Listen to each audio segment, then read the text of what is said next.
Hola a todos, bienvenidos a Políticamente. Mi nombre es Ignacio Belisario y les estaré acompañando en este espacio de reflexión política y promoción del pensamiento crítico para transformar la realidad mediante el poder de la mente. Bueno, este es el primer episodio de un proyecto que llevo más de 2 años esperando para iniciar. Para mí, por ende, significa, digamos, un objetivo cumplido y pues pasé tal vez mucho tiempo, mucho más del que me hubiese gustado, postergando el inicio del podcast por, bueno, evidentemente un poquito de miedo de saltar al agua. Es la primera vez que hago este tipo de contenido. Y bueno, espero en definitiva que sea de su agrado. Este primer episodio se llama El individuo y su poder. Y antes de que entremos pues en materia de lo que es realmente el primer episodio de Políticamente, quiero hacer una breve introducción pues a cuál es la motivación y el origen del podcast. Y bueno, realmente inicia a través de un proceso de descubrimiento personal, en el cual me encontraba buscando, digamos, para encontrar un propósito en el mundo. Y creo que algo que sin lugar a dudas me apasiona y creo que además puede llegar a ser útil para los demás, eh, son los mensajes y las ideas políticas y sobre todo las reflexiones que creo que en definitiva son buena parte de la motivación y del origen de este espacio, sobre las cuales considero que debemos trabajar y pues yo he trabajado para, para bueno, poder pensar el mundo de una forma diferente y convencernos de que si nosotros empezamos como ciudadanos, como individuos, a pensar el mundo distinto, podremos entonces aprovechar el espacio de la política como herramienta para generar esas transformaciones en la realidad y lograr un mundo mejor. Otra cosa que es importantísima aclarar, mm, quería que esto fuera un libro, siendo completamente honesto, pero soy mucho más de hablar que de escribir. Me encantan los debates a viva voz y las conversaciones sobre política que pueden ir desde un espacio en el cual converse con mis amigos a los cuales la política les parece interesante o no, pero en donde en definitiva lo que estamos es tomando cervezas y conversando sobre cómo se resolverían los problemas económicos, culturales, sociales y políticos a nivel mundial, obviamente empezando por Venezuela. Eh, pero en definitiva esas conversaciones son lo que me gusta y por eso quería crear un espacio en donde yo sienta que puedo conversar con ustedes y también invitarlos a ustedes a conversar conmigo. De una vez aprovecho, igual lo estaré diciendo nuevamente al final del capítulo, pero los invito a comentar en este video en la sección de mi canal de YouTube, porque bueno, mi idea no es, digamos, aquí sentar unas bases sobre cómo debe pensar cómo deben pensar todos los individuos, sino más bien poder invitar a la reflexión de cada individuo y a que desarrolle su propia capacidad de pensar críticamente. Y para eso es muy importante entonces contrastar esas reflexiones que ustedes puedan tener en función del contenido que yo ofreceré a través del podcast, con ese contenido. Entonces, eh, otra cosa importantísima para mí es que deseo comunicar asuntos políticos que son muy profundos, o sea, no un tema de coyuntura política, de si las elecciones en Canadá, por ejemplo, que acaban de ser, que por cierto el Partido Liberal de Justin Trudeau logró obtener nuevamente una minoría, pero o sea, un gobierno minoritario, mejor dicho. No hablar nada más de ese tipo de cosas, que creo que es el contenido más como es lo típico que se ve en este tipo de programas. Yo quiero ir más allá, quiero reflexionar sobre las ideas, sobre los paradigmas, sobre las creencias que limitan a los individuos, no solamente desde la perspectiva política, pero sí eh, tomando en cuenta cómo esas creencias terminan generando consecuencias políticas pues de diversa índole. Eh, y además quiero hacerlo de verdad de forma auténtica, cercana y comprensible. Mi intención aquí no es dar una clase magistral, ni muchísimo menos. Para eso creo que hay personas muchísimo más capacitadas que yo en cuanto al mundo de la academia. Pues no es lo que me gusta o apasiona. Quiero que sea una conversación entre pues, amigos y que sea de verdad lo más tranquila y amena posible y sobre todo que sea divertida, que sea algo que apetezca escuchar, porque sé que a muchos las políticas genuinamente pues les da bastante igual y no quieren utilizar, no sé, 45 minutos, una hora de su día en escuchar algo que realmente no les llama. Entonces, mi intención era poder transmitir un mensaje en materia o respecto al tema de la política, que incluso aquellos que están desencantados o que no se interesan en lo más mínimo por la política digan, coño, nunca me había planteado esto que él está planteando y tiene sentido. Entonces, precisamente por eso quiero transmitir mensajes a través de una serie de reflexiones políticas que considero necesarias para poder transformar nuestras sociedades, que pues en definitiva creo que sin lugar a duda en todas partes del mundo nos encontramos pues en una crisis generalizada en cuanto a las ideas predominantes, al choque de esas ideas y de esas concepciones de lo que debería ser el mundo, dificultando la posibilidad de encontrar puntos medios, puntos de acuerdo que nos permitan avanzar juntos como especie, porque en definitiva hay que trascender ese paradigma de que estamos separados, cada uno en naciones diferentes, que las fronteras pues se interponen entre ciudadanos de Estados Unidos y de México o de Venezuela y Colombia, y entender que en definitiva somos parte de una misma especie, que pues sin lugar a dudas es la raza humana, y la única forma en que podemos avanzar como especie y enfrentar grandes retos como el cambio climático o como el desempleo, las crisis económicas, es entendiendo que todos estamos interconectados, no estamos separados de nadie. Lo que sucede en China, como por ejemplo ahorita el tema de la compañía inmobiliaria Evergrande, que puede llegar a tener implicaciones económicas muy importantes, nos puede llegar a afectar a nosotros en Venezuela, puede afectar a los estadounidenses en Estados Unidos. Entonces, es entender que estamos interconectados y poder entonces sobre la base de ese nuevo paradigma trabajar para construir un mundo mejor.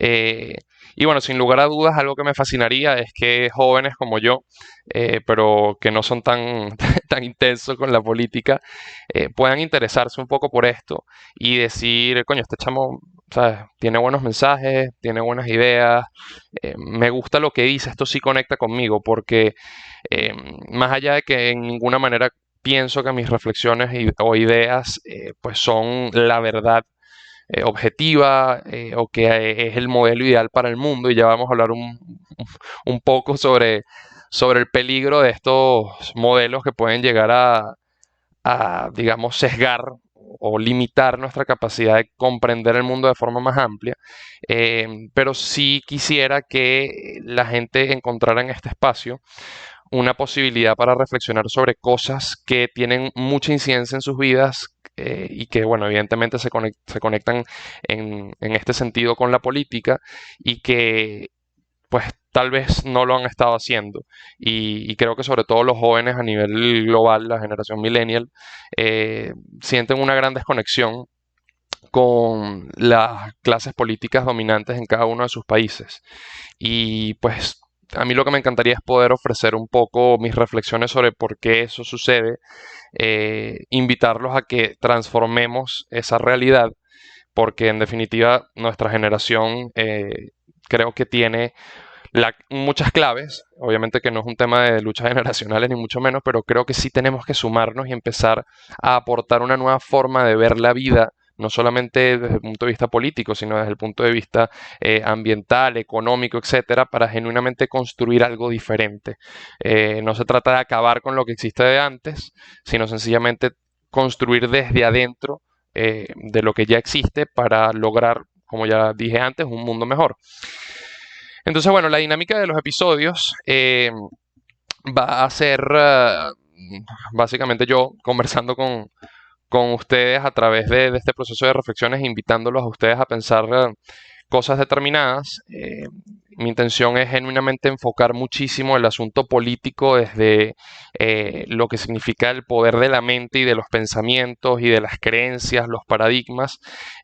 Por ende, por eso el podcast se llama Política Mente, por lo cual el propio título o nombre del programa invita muchísimo a eso, a que entendamos que la mente tiene un poder muy significativo en nuestra vida, por no decir absoluto, em, y, y que bueno, que evidentemente eso luego puede ser traducido en el ámbito político de maneras determinadas y que sin lugar a dudas, si no tenemos cuidado en cómo se traduce ese poder de la mente y del individuo en, o sea, básicamente en la sociedad, en el mundo político, etcétera, estaremos delegando nuestro poder a otras personas, que pueden ser desde líderes sociales, sindicales o, bueno, obviamente líderes políticos y partidos políticos que utilizarán ese poder de esas personas para alcanzar sus propios objetivos. Lo cual, insisto, no es en lo más mínimo una oda a la antipolítica, ni muchísimo menos. Soy evidentemente un fiel creyente de la necesidad de los liderazgos políticos y de los partidos políticos, pero sí es importante entender que el poder que nos compete o que, mejor dicho, poseemos nosotros es nuestro y que hay que ejercerlo con, con determinación, pero con cuidado. Así como el dicho de que con un gran poder pues viene una gran responsabilidad. Bueno, así exactamente. Entonces, bueno, ya para entrar en materia, en este capítulo quiero hablar sobre el poder de la mente y cómo eso tiene implicaciones políticas. Y quiero empezar con lo que para mí es digamos, la Santísima Trinidad, por así decirlo, de, de la mente y del poder mental, que es el ser, el pensar y el hacer.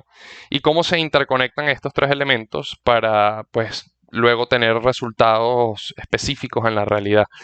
Y es que si analizamos incluso en este tema, yo recomiendo un libro que se llama Hábitos Atómicos, que pues explica muy bien esto en cuanto al poder que tiene para crear hábitos en la vida de los seres humanos. Nos vamos a dar cuenta que no existe una desconexión entre esas tres cosas.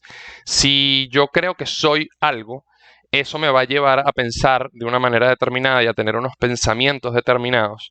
Y en consecuencia terminaré haciendo cosas que pues tengan sentido con esa visión que tengo de mí mismo y los pensamientos que se derivan de ello. Pongo un ejemplo.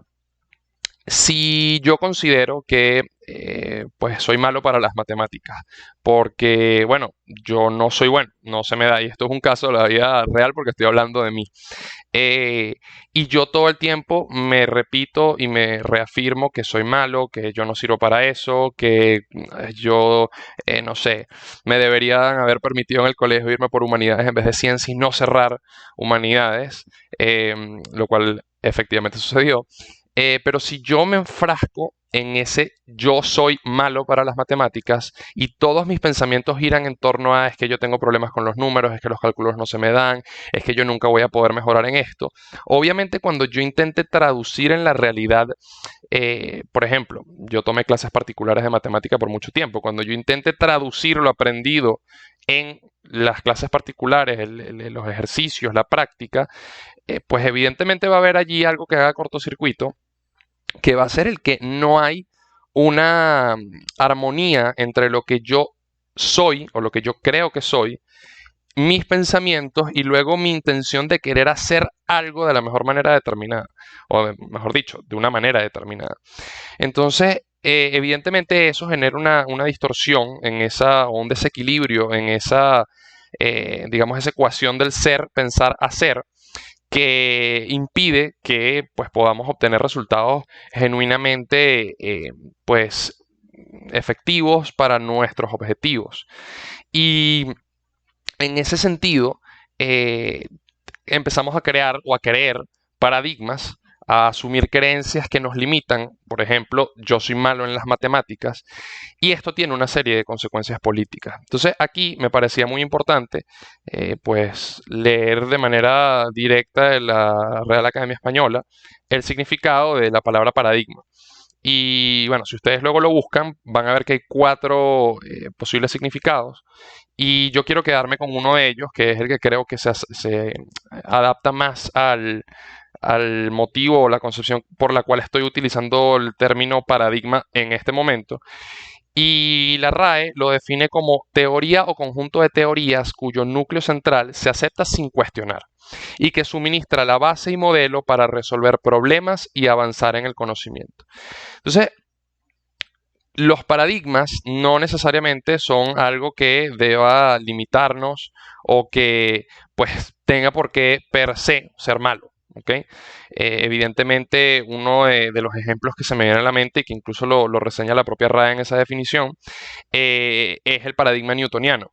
Y bueno, según el paradigma newtoniano, para simplificarlo, que pues evidentemente eso es lo que haré, explicar una simplificación, eh, sobrevive aquella especie o aquel grupo que tiene mayores capacidades para adaptarse a su entorno y bueno, X otra serie de consideraciones que no voy a abordar porque no es la intención de esta aclaratoria.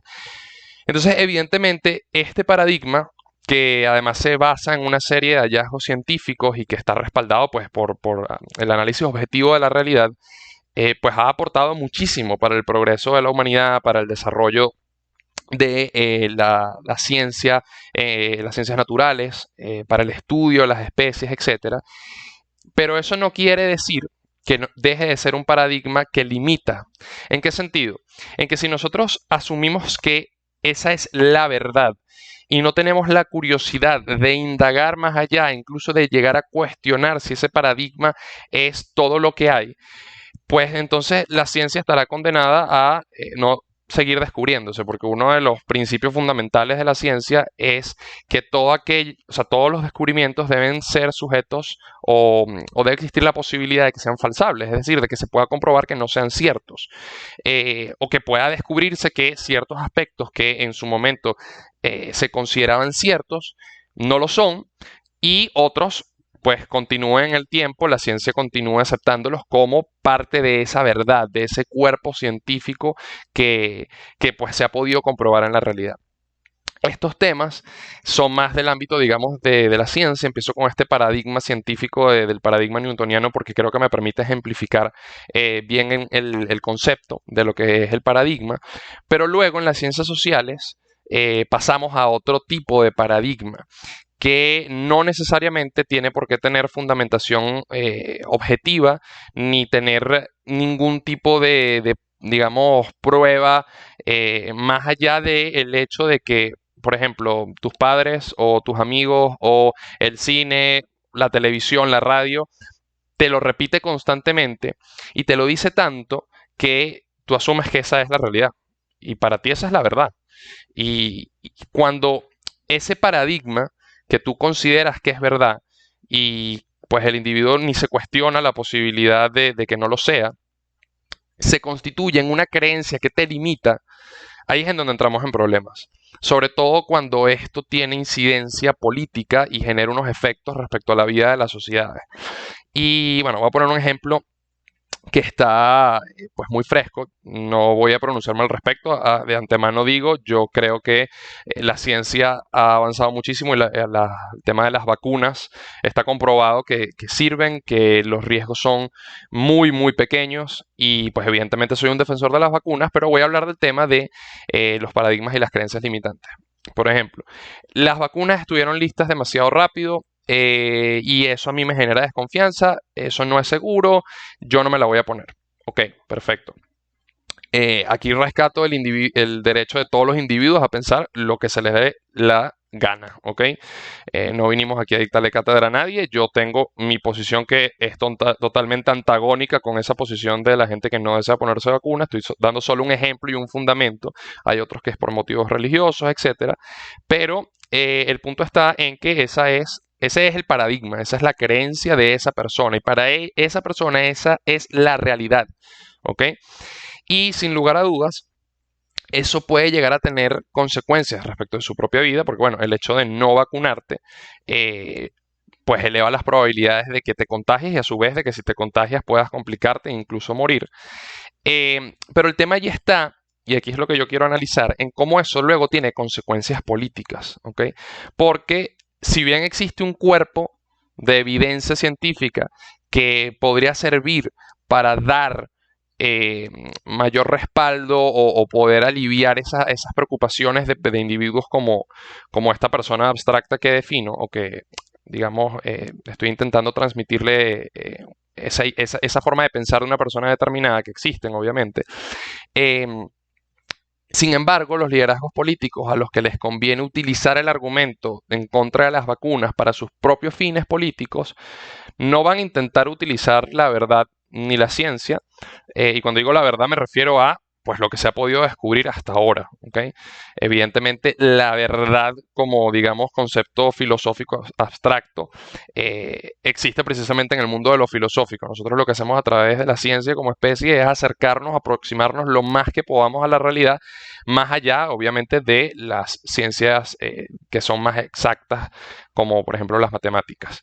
Em, entonces, esa persona, ese líder político, ese partido político que necesita instrumentalizar el tema de las vacunas para poder minar la credibilidad o la legitimidad de, digamos, el partido al cual se opone, que puede estar en un poder local, en el poder nacional, pues etcétera, lo va a hacer y no va a importar que desde el punto de vista racional, objetivo, existan argumentos como para más bien intentar calmar a la población, sino que van a intentar hacer que la población o el electorado sobre el cual ellos quieren obtener, digamos, apoyo, pues arda más bien y vaya en contra de aquellos que piensan distintos a ellos. Y esto tiene una serie, obviamente, de consecuencias políticas muy importantes, ¿no?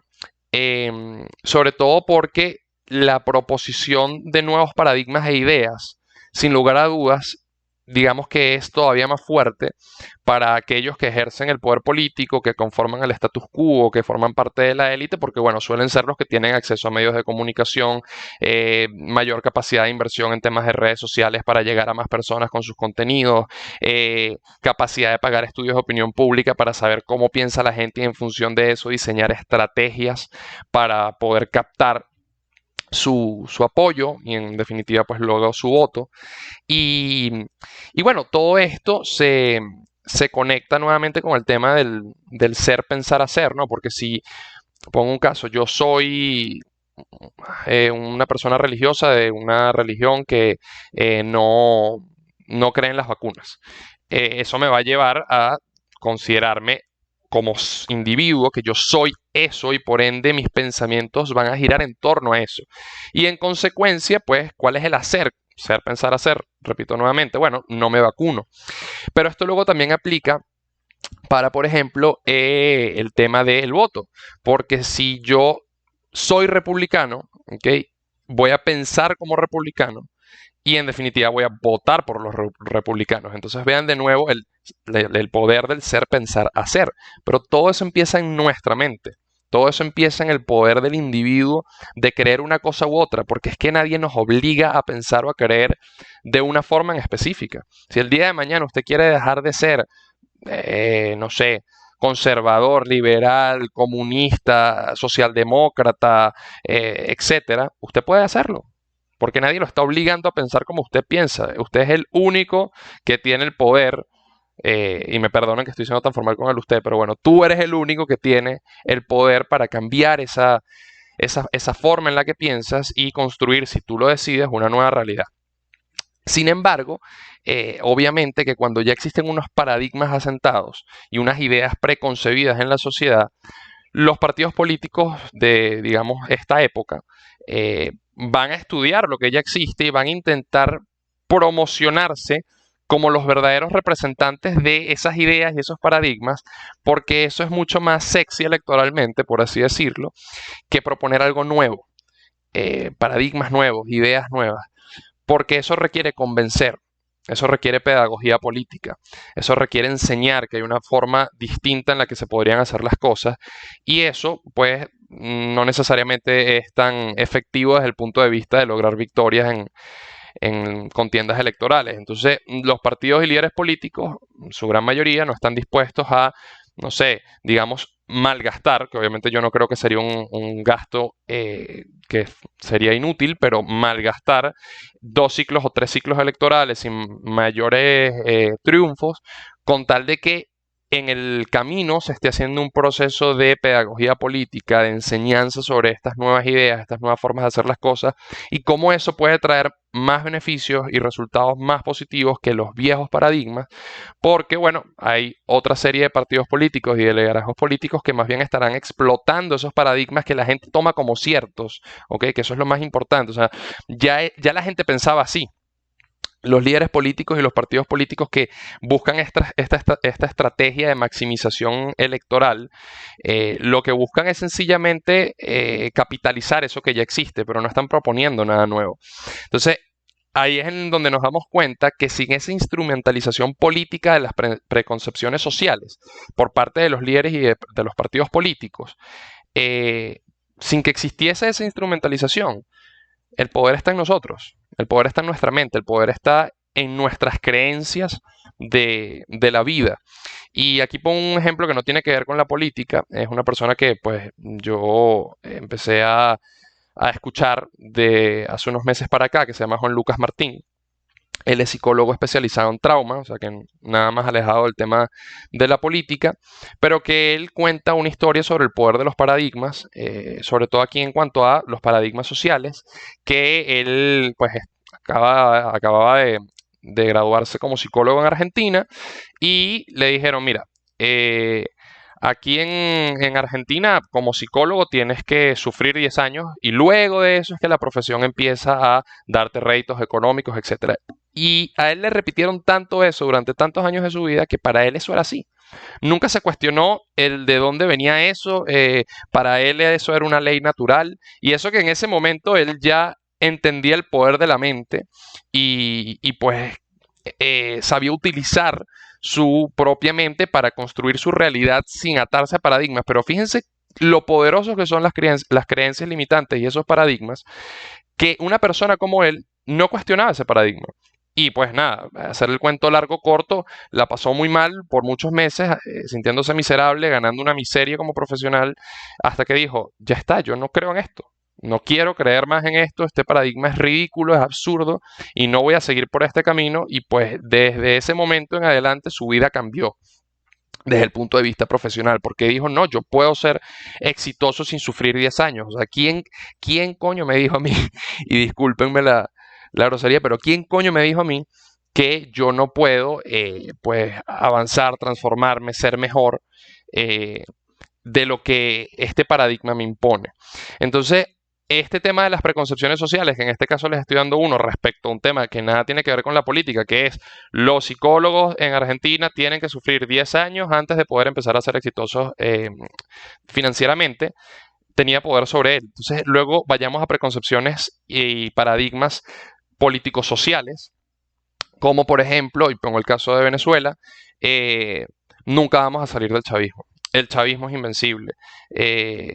La democracia, bueno, nada, no volverá a Venezuela. Si nosotros estamos todo el tiempo pensando de esa forma, pues evidentemente eso es lo que vamos a obtener, porque lo que transmitimos, ¿ok?, hacia, digamos, el mundo exterior es que no hay nada que hacer, que no hay poder, que quienes tienen el poder, que son los partidos políticos, los líderes políticos, no saben ejercerlo de forma tal que podamos realmente democratizar el país, que además el chavismo, que es el otro actor importante que tiene el poder, no lo va a soltar de ninguna manera, eh, y pues nada, no hay nada que hacer.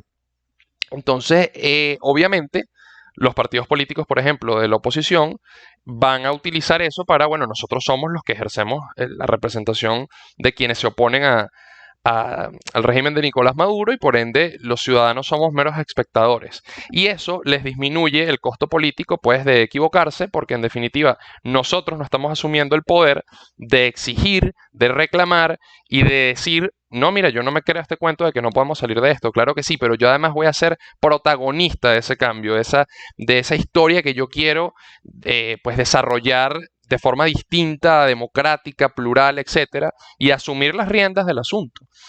Pero eso primero pasa por creernos que el poder empieza en nosotros, que el poder lo tenemos genuinamente cada uno de nosotros. Eso no quiere decir que antagonizamos con los partidos políticos y los líderes políticos y ellos son el estorbo. No, para nada. Ellos también tienen poder como individuos. El asunto es que tenemos que trabajar de forma conjunta. La democracia se construye entre todos. Entonces, bueno, este era un ejemplo de un paradigma desde el punto de vista de la política y de lo social, para pues contrastar con la otra anécdota que había dado en el plano más del ámbito profesional en cuanto a Argentina. Eh, pero bueno, habla mucho del poder, ¿no? De estas cosas. Y en consecuencia, eh, empezamos a darnos cuenta del poder del individuo, ¿ok? Pero ¿y del colectivo? Bueno, en definitiva, para que el poder del individuo se transforme realmente en una masa crítica que pueda decir, hey, yo no quiero seguir, o sea, mejor dicho, no queremos seguir viviendo bajo estos paradigmas, bajo estas creencias. Primero tiene que empezar porque varios individuos empiezan a darse cuenta de eso. Y mi intención con este espacio es precisamente poder generar eso, o sea, que la gente diga, mira, yo no quiero seguir pensando de esta forma políticamente, o sea, no quiero pensar que el que me adversa es mi enemigo y que hay que acabar con él, que aquí es muy importante mencionar el tema de la polarización y de cómo los partidos políticos a nivel global utilizan cada vez más la polarización como herramienta electoral para pues, poder sacar rédito político y alcanzar el poder. Y que eso va en detrimento de nosotros como sociedades, porque va rompiendo la confianza y el tejido social que nos mantiene unidos más allá de nuestras diferencias. Entonces, evidentemente en la actualidad los partidos y líderes políticos adaptan sus discursos vamos a decir, su producto a lo que el individuo quiere para obtener mayor rédito electoral. Por ende, si nosotros decidimos cambiar lo que queremos, los obligaremos a ellos o a ese tipo de partido político y de liderazgo político en el que yo no creo, porque sí creo que uno debe ser valiente como líder político y proponer cosas nuevas, aunque en ese momento la sociedad no te la compre, y trabajar todo lo necesario para convencer el por qué esa es la mejor forma de avanzar juntos como sociedades y como especie. Pero bueno, para aquellos liderazgos y partidos políticos que no hacen las cosas de esa manera, si nosotros cambiamos nuestras preferencias, si nosotros cambiamos nuestras creencias, nuestros paradigmas, los vamos a obligar a cambiar a ellos. Porque ellos van a intentar adaptarse a nosotros para seguir obteniendo lo que más les interesa, que es nuestro voto, nuestro apoyo, nuestra movilización en protestas, en pues diversas actividades. Entonces, se dan cuenta cómo realmente el cambio empieza primero por nosotros, y una vez que generamos un cambio trascendental pues en nosotros mismos, eso luego puede tener unos impactos significativos a nivel político. Pero evidentemente, para que esto sea así, no basta con que yo cambie, con que yo tenga esta visión. No, es necesario que seamos una masa crítica significativa, grande, diversa, que empiece a ver las cosas de forma distinta y que busque que esa forma distinta de ver las cosas luego se transforme en, o mejor dicho, empecemos a hacer de una manera distinta para pensar de una forma diferente y luego hacer de manera tal que cambiemos el mundo hacia un lugar mejor.